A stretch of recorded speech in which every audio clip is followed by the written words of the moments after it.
going to be looking at section or chapter 8.2. It's looking at surface areas from revolutions. And I've got some notes here, which basically tells you the 4 formula that we're going to use today. Because there's 4 different situations. And for each situation, the formula is a little bit different. So you have to be aware of which situation you're looking at and then choose the correct formula. The formulas themselves are very, very similar looking. But nonetheless, you still have to know which one. If you use the wrong formula, you won't get the right answer. So I've got this guy here. For those who like writing frantically, I'll leave it for a few more moments. But, you know, you can just go back to this video and, you know, and have a look at the first few minutes and you can write it down then. So I don't want to spend too long leaving this here. So I'll just talk through each formula. 4 situations. They split into 2 groups of 2. The first situation is you're going to take a function and you're going to rotate it about the x-axis. And you're going to calculate what's called the surface of revolution. So to give you a visualization of what one of those might look like. Imagine you take a curve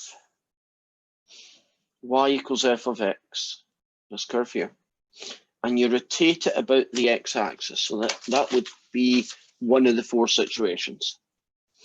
And that guy would go to about here, and that guy would go to about here, and it would look something like that. And it'd go like this, and it'd go like that. And you'd get something that looks like one of those things that you, if your truck runs out of gasoline, you stick that in and pour it in, right? Can you see the little funnel kind of shit? Now, what we call the surface of revolution is this guy here. So can you imagine the outside shape? How many square inches is it? That's the surface of revolution. So if you were going to do this one and you'd start at, say, A and you'd finish at an x value of B, then the formula that we would use to do that particular situation would be this one. And how do I know? Well, if the function is in the form y equals f of x, which it is, and the x's are from A to B, which it is, and you're rotating about the x-axis, which you are, so if all those things are true, right, it's y equals x cubed from x equals 1 to 7 about the x-axis, right, that type of question, then you're in situation 1, and the surface area is an integral from A to B, right, from x equals A to B, of 2 pi f of x, the square root of 1 plus the derivative of x squared dx. Does anybody recognize where this piece of the formula comes from? Volume? I didn't catch what you said there. It could be right, and I just didn't catch it. I think it was volume. Isn't that what we did earlier? We did do volume earlier, but not this piece here with the square root wasn't part of a volume question. Sorry, I was thinking of the other section. Yeah, it's arc length. It's arc length. And it's arc length with a little bit of volume added in. So it's a kind of merge between the volume formula. The one I'm talking about is the shell method formula for the volume and an arc length. And I guess if you put those together, it kind of makes sense that that might generate the surface area. So if you calculate this particular integral, you will get the surface area of this particular, I forgot what they call it, cap. Right. Now I said there's 4 situations. I'm not going to draw a picture for every one of them. But if you're rotating about the x-axis and it's y equals f of x and the x's are from A to B, use this guy. If you're rotating about the x-axis, but the formula or the information is given as x equals y cubed from y equals 4 to 5, right? That kind of look. You're still rotating about the x-axis, but the curve is given as x equals y cubed plus y, right? It's given in that format. Then the formula now becomes the integral from c to d, 2 pi y, the square root of 1 plus g dashed of y all squared. Now, technically, it's the same formula. This is the generic formula. And you see the y's are the same. ds is the name we give to this piece here. Now, do you notice in this case it's f dashed, and in this case it's g dashed. So it's essentially the same formula. You're just adapting the formula to, oh, are you telling me y equals x cubed, or are you telling me x equals y squared, right? Because you could be given it one way, or you might be given it the other. So these are the two situations that you could get when you rotate something about the x-axis. So far, so good. Now,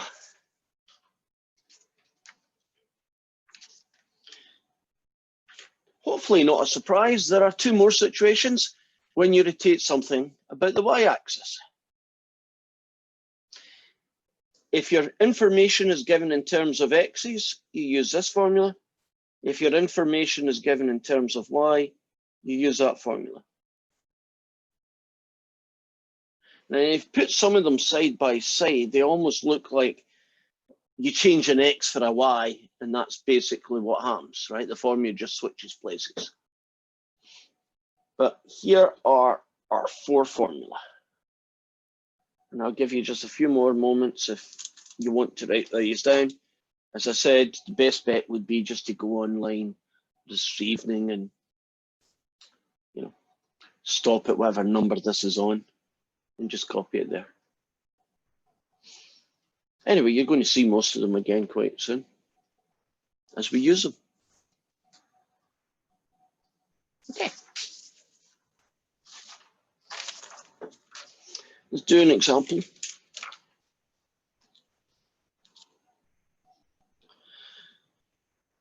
Suppose you've got the curve y equals x cubed. You're going to go from x equals 0 to 2. And you're going to rotate the shape about the x-axis. And you want the surface area of revolution. Now, what I would be doing is I'd be hunting through my choices. I got situation 1, 2, 3, or 4. I know you don't really have them handy unless you're really fast at writing, but does anybody know which one of the 4 situations it is? Or actually, which one of these 2? Because at least I've got one on the screen. Situation 1. Right. Agreed. Y equals x cubed, x's, rotating about the x. So the surface area is going to be the integral from 0 to 2 pi f of x, the square root of 1 plus the derivative of x squared dx. The surface area is going to be the integral from 0 to 2 pi x cubed, 1 plus the derivative of f. Well, that's basically who f is, right? So if you differentiate it, you get 3x squared, and then you square it. So we're looking at the integral from 0 to 2 pi x cubed, the square root of 1 plus 9x to the 4 dx.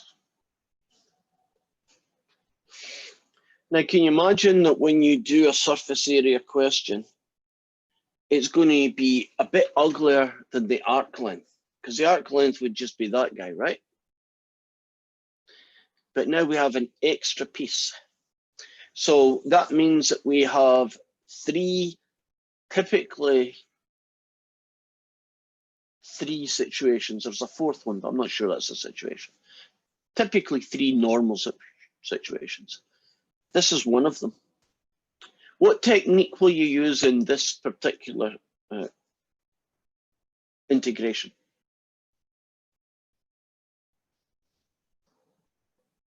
If I want to integrate this, U sub. what would be a U sub?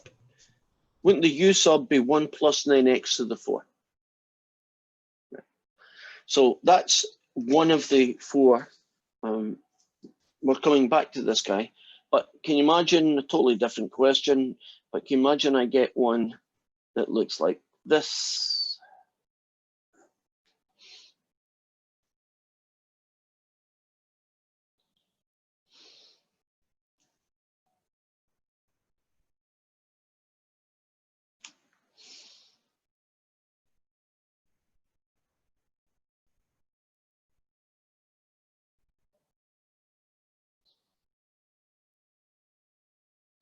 Not a very good one, but it's the best one I can think of. That is not a u sub. Do you notice something quite interesting about the 3 terms inside the square root? Because it's the same thing that you do when we did arcland, so you're going to duplicate that. Whenever you see 3 things inside the square root, what should that typically be if it's a reasonable question? They're squares? Right.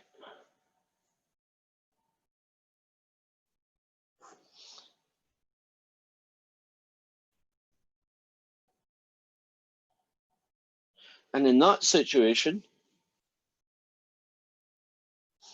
this fella essentially, whoops, cancels out, and you're just left with that guy. I'm going to write that guy again because I've made a mess.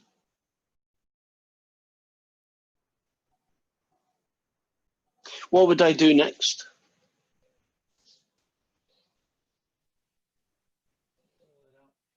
Okay, so I'm going to stick that 2 pi over there. The 2 pi bugs me. X to the 5 plus x dx. And then from there on, it's a power rule. So sometimes you're going to get, as we have here, and I will return back to this, a u sub. Sometimes you will get a perfect square.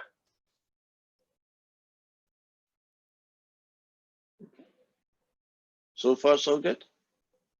U subs, perfect square. And the third one is kind of new. So I'm just going to wait until I get to a question and I'll show you. Because if I did it right now, I'd have to do the whole question, which kind of interferes with finishing this one. So the third one has square root. By that, I mean the function that you get, right? The one you start with is a square root. And that generates some weird math. So u subs, perfect squares, or weird square roots, okay?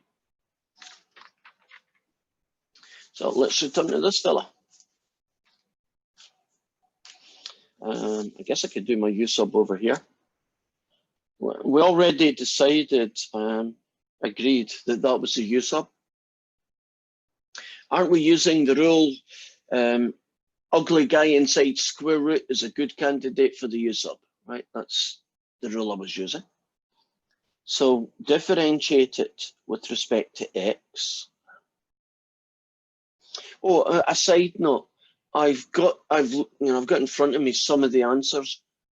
Do not scare yourself. Literally, some of these answers are 5,312 pi. They are just ridiculously weird numbers. So trust the math. Don't go, oh God, no, this is wrong.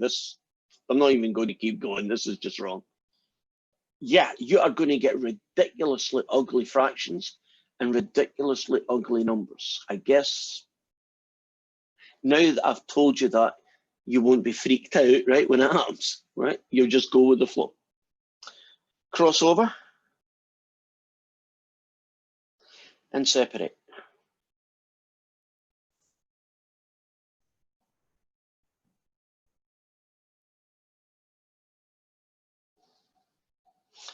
So it becomes, let's stick the 2 pi, which is what I typically do. I have an x cubed, I have a square root of u, I have 1 over 36 x cubed, and I have a du.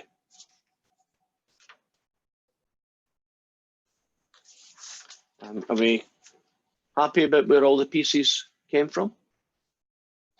That 36 I'm going to bring over here, and that ends up being 1/18 pi. and the x cubed cancels, and it leaves me with that. So I'm just going to leave, all the bits and pieces. I just, any number that I don't like or any fraction that's just getting in the way, just suck it outside the integral sign, right? So 2/36 is where that 1/18 is coming from, right? It just makes what's left easier to deal with. Would you agree that we've done enough square roots in our life to know that you turn it into u to a half? Agreed? Which in turn is a power rule. So I will add 1 to the power, and divide by the new power is the same as multiplying by 2/3. So I've now got 1/27 pi. 2/3 of this guy cancels down to 1/27th, right? Which now becomes 1/27th pi, the square root of u cubed, which becomes 1/27th pi, the square root of 1 plus 9x to the 4 cubed, which we can evaluate at 0 and 2.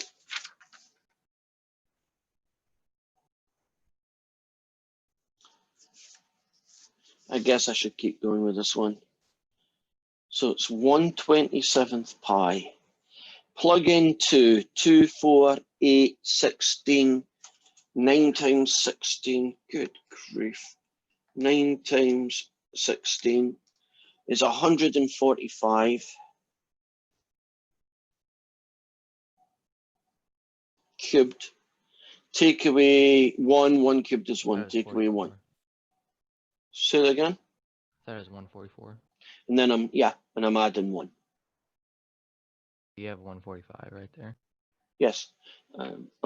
Oh, did I do too much? That's 144. And then I'm adding 1 to get 145. Okay, I see. Duh. Okay. Yeah, but it's worth checking, you know what I'm like. That's pretty much the answer. I think the version that they give isn't that much better. It's probably slightly uglier in my opinion, but whatever. You see what I'm talking about ridiculously ugly answers, right? So don't get freaked out when they look so weird.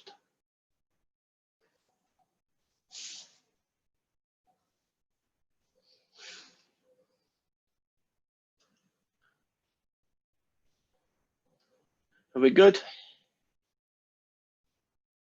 Any questions about that one? Right. For some of the, not for the next one, but the one after this next one, I'm going to be doing a lot of dots, right? Once we get to the point where a U sub will solve it or whatever it might be.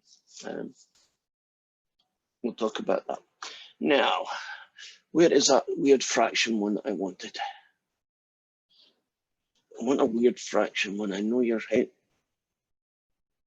Here we go.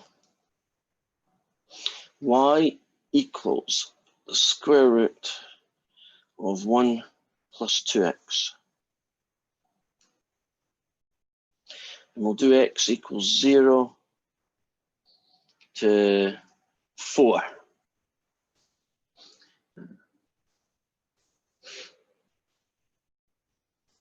And we'll rotate about the x-axis again, which is probably the most common one of the 4 situations. Yeah, as you can imagine, don't most functions get written in this form? And most of the time, not all the time, most of the time you probably are going to rotate it about the x-axis. So that's going to be situation 1 again. So it's going to be the integral from 0 to 4, 2 pi f of x, square root of 1 plus the derivative of f squared dx. This thing in here is really ugly. When you add a square root mix, it becomes even uglier. but it is going to turn out to be a lot nicer at the end than you think it's going to. Can you remember that question where it was really ugly and it ended up being 1 over x or something, that kind of situation? This is what's going to happen here. So because it is so messy, I'm going to do all this stuff separately. Right? I'm just going to focus on getting the square root of 1 plus the derivative squared, right? Simplifying it as much as I can. So there's f of x. I'm going to have to differentiate it. Would you agree that means I'm going to have to change the way it's written so I can use power rule of differentiation? So hopefully we've done this enough times to realize that that is what you need to do. Now, if you differentiate this, you multiply by the power and you reduce the power by 1. And it's a chain rule. So what do you multiply by? 2. Right, it's a chain rule for differentiation. I've chosen one to be a little bit nicer than the one you're going to have to do, but it's very similar. You got that? Agreed? I do not like the way this guy is written. So I'm going to, and again, I put in a lot more lines than I typically would include. Would you agree that that is this fella? And the reason I want to do that is for style points. So this is the original. Can you see its derivative doesn't look that different? Agreed? Now, derivative squared and add 1. Well, that's going to be 1 plus. If you square this guy, don't you get 1 over 1 plus 2x?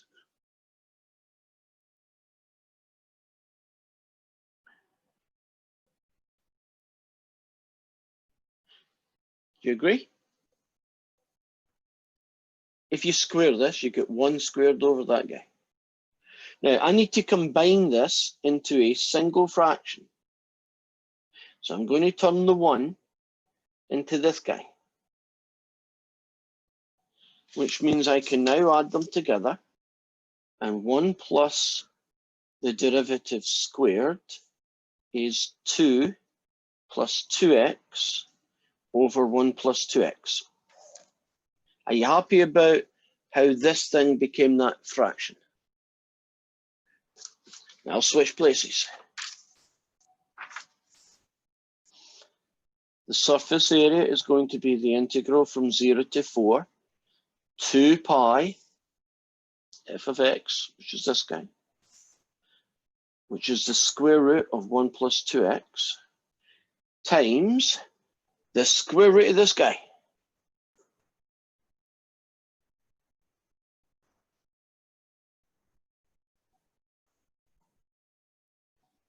Remember, we've still to take the square root of it, right?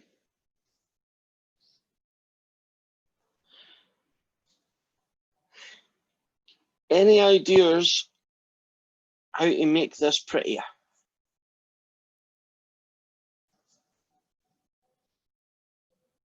What could I do with this square root of a fraction? Could you split it up between the numerator and the denominator? Exactly, the correct thing to do.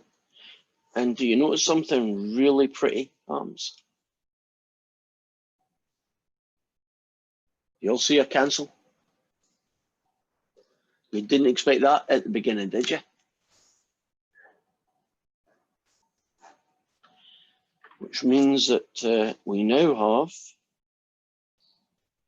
2 pi, the integral from 0 to 4, the square root of 2 plus 2x dx.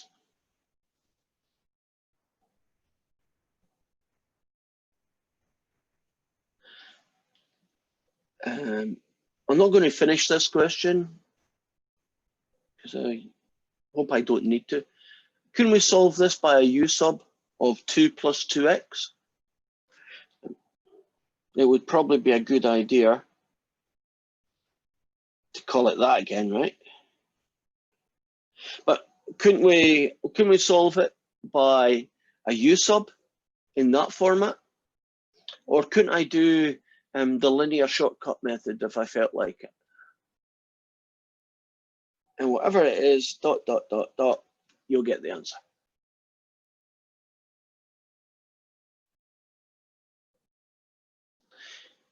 So if you start with a weird square root, it's going to look very similar to what we did here. Right? In fact, there's more work in making the 1 plus derivative squared nice than there is in actually getting the whole answer. Right? You spend most of your time just making that piece, work for us. Are we good? Right, let's do a different tack for the next one. Let me find something that's rotated some other direction.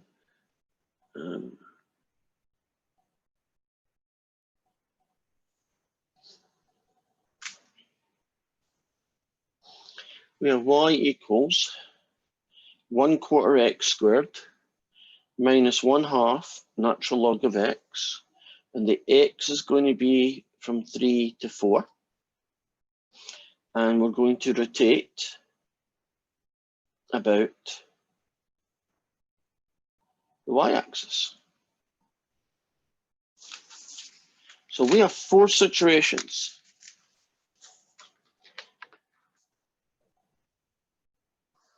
If you rotate about the y-axis, doesn't that make it situation 3 or 4? Because 3 or 4 are what you do when you're rotating about the y-axis. Which one of these is going to be the candidate? Number 3 or number 4? Which formula should you use in this story? Agreed, 3. Right? 3. So the surface area is going to be the integral from 3 to 4, 2 pi x square root of 1 plus the derivative squared dx.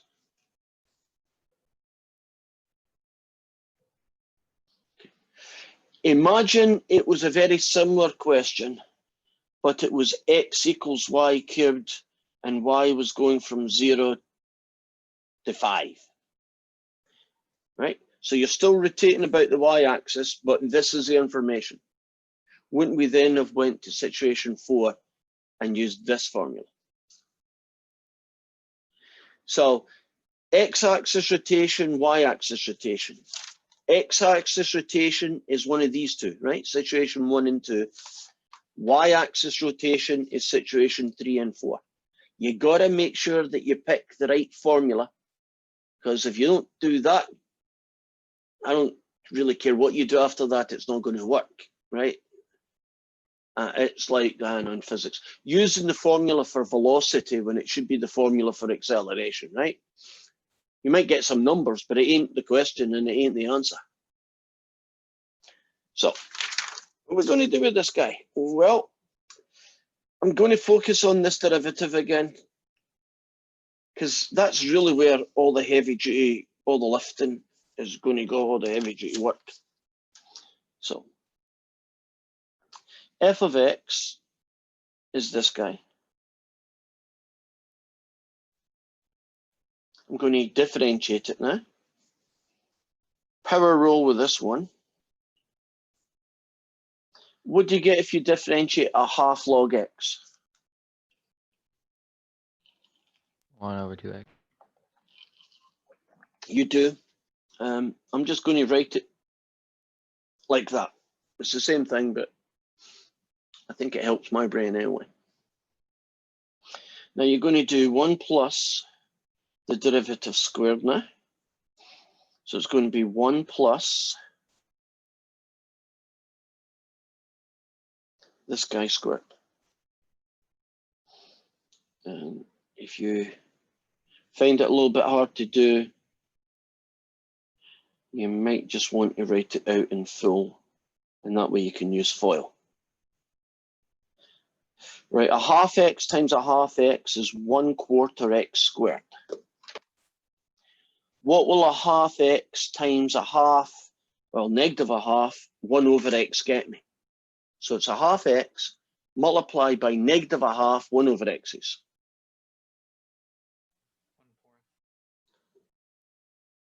And then the other one, and then this guy times itself, you get 1/4, 1/x squared. That gets you negative a half. You add this, you will get this fella.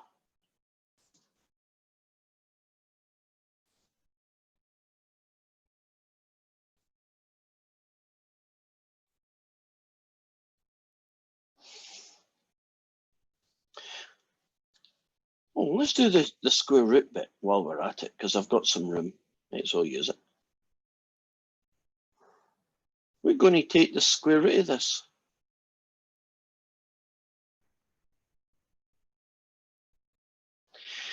It's got 3 bits. Term 1, term 2, term 3.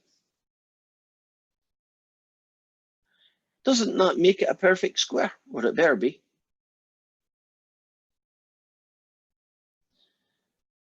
We need to see a perfect square. Just like we did in Arclin, because essentially it's the same question right now. Perfect square. What goes first? X over 2. Okay. None wrong with x over 2. I just like a half x. What about this one? 1/2x. Okay. Which means that they cancel out. And we have that guy, don't we? Actually, if you want to make it a little bit prettier, don't we end up with that guy?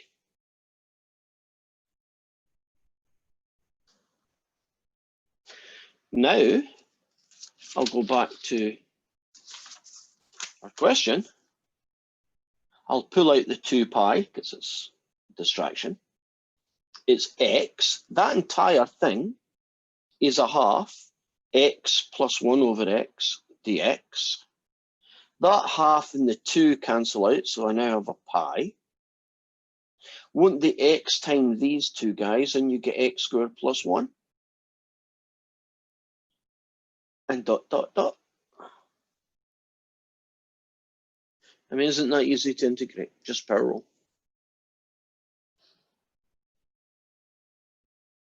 Are you okay? All the things I did from this line to this line, I kind of done 2 things at once. So it's x instead of f of x in the formula? In that one that we just did, Yeah. it's x, yes. Do you see Okay. why you see why you need to make sure you put the right formula? Because if you go looking at the 4, don't they have x's and then sometimes y's and sometimes f of x's and sometimes g of y's and all sorts of combinations like that? You have to make sure that you do the right flavor, right? The right version for the situation that you're dealing with. Yeah, is the other version where you substitute the formula in front of the square root? Yeah, okay. Yeah. And that one you would do if it was an x equals y cubed story. This would be y cubed, and this would be 1 plus the derivative of y cubed squared, and it would have ended up being that. If that was the question, this would have ended up being a u sub. Right. And the square root would have been pretty. I mean, it wouldn't have taken much to do the square root because it's a u sub. When the thing inside the square root is really ugly, you see that you're going to have to fight through some major algebra to make it look nice. If you see 3 terms in a square root, it's a square root, it's a perfect square, right? 3 terms inside the square root is a perfect square. Just have to figure out, you know, what it is, because they don't always look very perfect square-ish, right? They kind of look like total random terms, but they're not.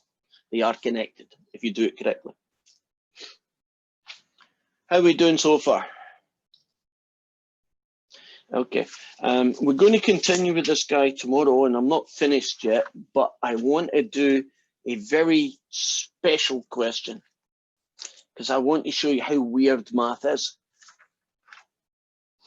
And this is a classic question that I've seen a lot of times, and yet it is still amazing to me.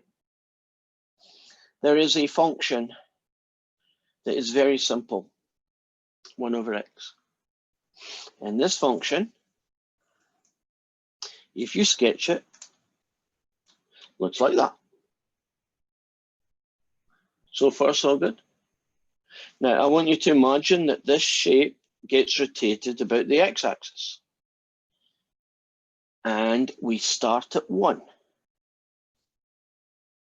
Now, if you rotate this shape about the x-axis, you will get a shape that looks something like this. And it's called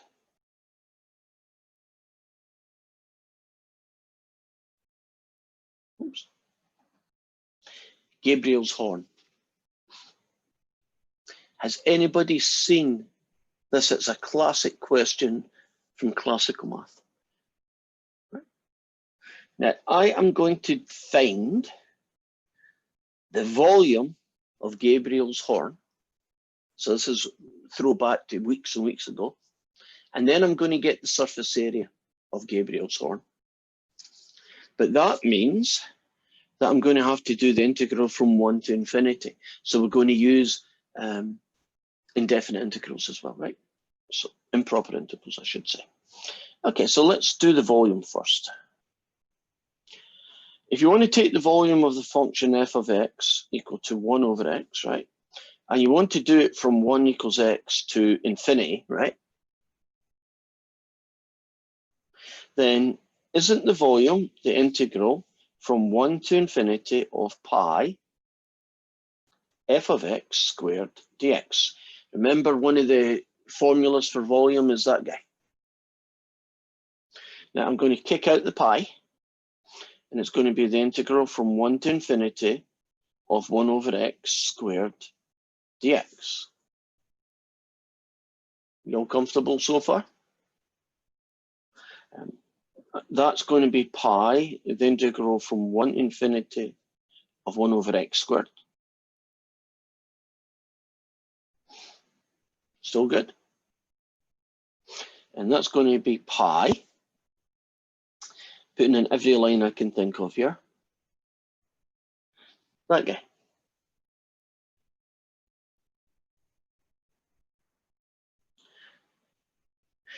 Now, since it's got an infinity, won't we have to use the improper integral technique, right? The limit thing.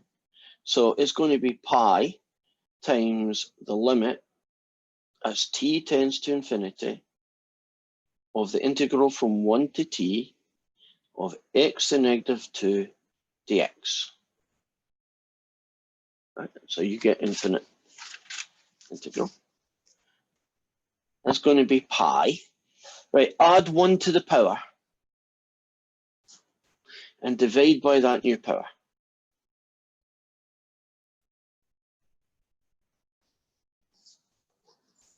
And evaluate it to x equals 1 to x equals t. How do you think I'm going to rewrite x to negative 1?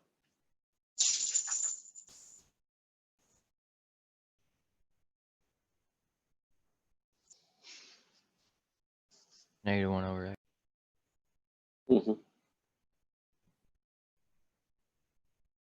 Just easier to deal with, right? We've done that before. Right. It's going to be the limit as t tends to infinity of negative 1 over t. Take away a negative is add, so you add 1. Would you agree that when you plug in infinity here, 1 over infinity gets you 0? So by brute force, the answer is pi. So the volume of Gabriel's horn is roughly 3.142. Right, it's pi. So can you imagine that was a horn and I decided to turn it vertically? And couldn't I pour paint into that, or milk or anything I like? And wouldn't I only be able to put in pi gallon or whatever the units are? Right, got a finite volume. Right, but we're kind of used to infinite things, kind of finite areas, right? But this particular area represents the volume of Gabriel's horn. So far, so good. Right. So for the final part, same function.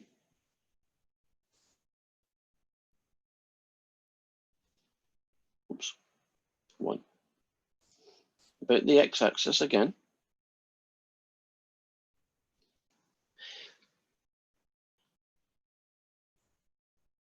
But I'm going to find the surface area. So can you imagine Gabriel's horn, right? Whatever way you want to point Gabriel's horn. And I had a big bucket of paint, and I was going to paint the outside of Gabriel's horn. How many square feet, or whatever you want, units are getting used, right? Whatever, how many units of paint, square units of paint would I need to paint the outside? Now, this thing has a finite volume, agreed? So do you think it should be a finite area, surface area?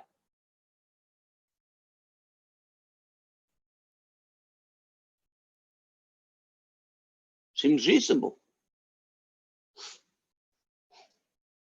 Reasonable things don't always turn out the way we want. Now, oops, I am looking at situation 1. Okay, tell me why it's situation 1 and not 2, 3, or 4. Because we're rotating about the x-axis. Right? So it's Okay. one of these two. And everything is in x's, which makes it that one, right? If everything were in y's, it would be this one. So we'll keep my formula here for a second.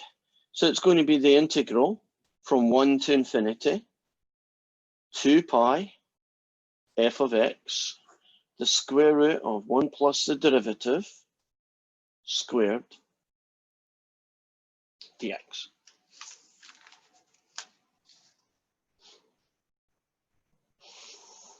So it's going to be the integral from 1 to infinity, stick the 2 pi outside, 1 over x times 1 plus the derivative of x squared. Oh, I'll try and do this because I'm running short of time. If you differentiate that guy, don't you get negative 1x to the negative 2? If I differentiate this, negative 1 x to negative 2 squared. This becomes 2 pi, the integral from 1 to infinity, 1 over x, 1 plus negative 1 over x squared dx.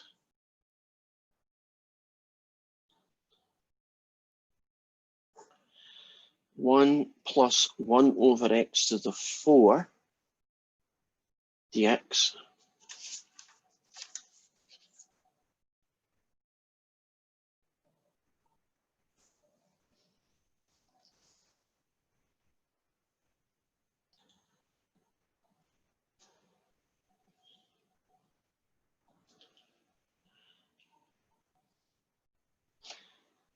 Which is now going to be 1 over x. Are you okay with me doing that? Are you happy with how that became this? Okay. Now, if you look at the square root,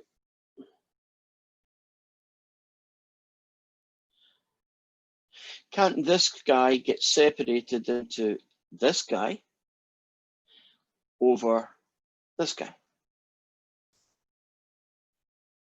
Which means that we now have 1 over x cubed the square root of x to the 4 plus 1 dx,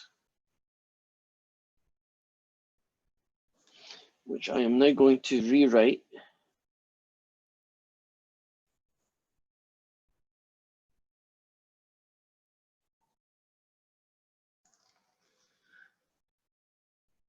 okay. Are we comfortable? That's just that. I've just written it a slightly different form. Now I'm going to do the comparison test. The square root of x to the 4 plus 1 over x cubed. When x is really large, isn't that the same as just the square root of x to the 4? But isn't the square root of x to the 4 x squared, and this is x cubed? So doesn't this behave like 1 over x? What do we know about integrals that look like that? Do they converge or do they diverge? Diverge. So that means this area is infinite. So we have a shape, Gabriel's horn, that is a contradiction in my brain. Because what Gabriel's horn says, it is possible to have a shape with a finite volume, but an infinite surface area. You can fill the thing up, but you can't paint it.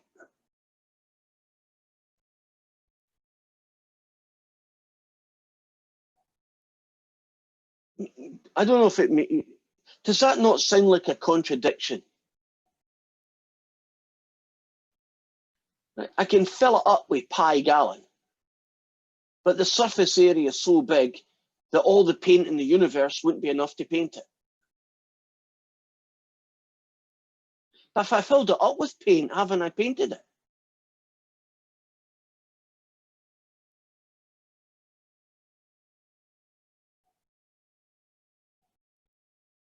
Well, what that is, to me, that gives me, I know it's true because the math tells me and I trust math, but that gives us an insight into how weird infinity is. And how weird, or even weirder, shapes that are infinitely big in some dimension, in this case, lengthwise, right? That they don't behave, theoretically, they don't behave the same way that we would expect normal objects in 3D world to behave. What does that tell me? Well,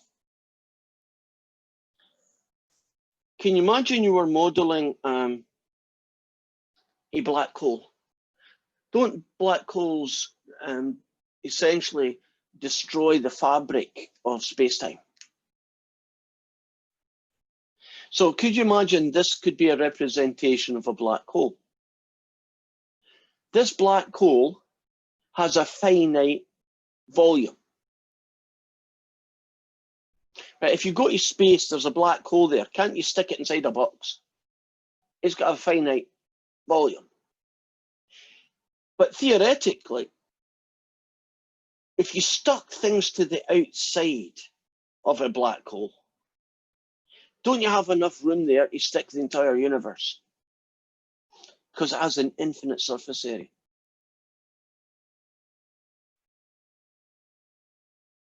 So you can be both infinite and finite. It just depends what you're measuring. I think that's kind of cool. And it's nice to finish with something that kind of makes your brain hurt a little bit. Okay, you want to say hi, everybody, before we leave? Anybody want to give any comments about Gabriel's horn, including I don't believe you? Any comments about Gabriel's horn? I think we just won't tell too many people about it because they may think that math has a few errors in it. Oh, they stopped trusting us? Yeah, I like telling them that the pickleball has an infinite surface area, but we can find the volume. So we should just keep this amongst ourselves. Is that your advice? Emma, you're nodding. You do not want to tell other people this, do you? All right, so this is just a little secret amongst calc students, right? Don't tell the Math 99 people because that might just put them off doing calc. Okay, have a nice day, guys. I'm going to hang about. Yes. I was going to say the other people who do math who you can't trust are engineers because they approximate everything. Oh God, yes. I'd like to see. Can you imagine an engineer approximating Gabriel's horn? I just take the last inch, cut it off. That'll do. It's a funnel. It's a funnel. Who cares, you know? Yeah, we shouldn't tell the engineers, but I think unfortunately some of you are going to become engineers. But you have such poor memories, you'll forget this. You know, by tomorrow you won't even remember I said it. Okay, bye-bye, guys. I'm going to hang about because some of you may have some questions to do homework and whatever, and I'll try and answer them.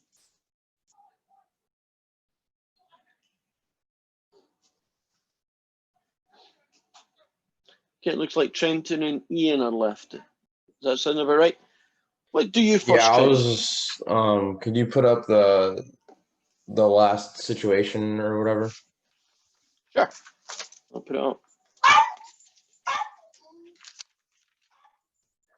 So situation 4 coming up. My dog is wanting attention, I think. Here we go.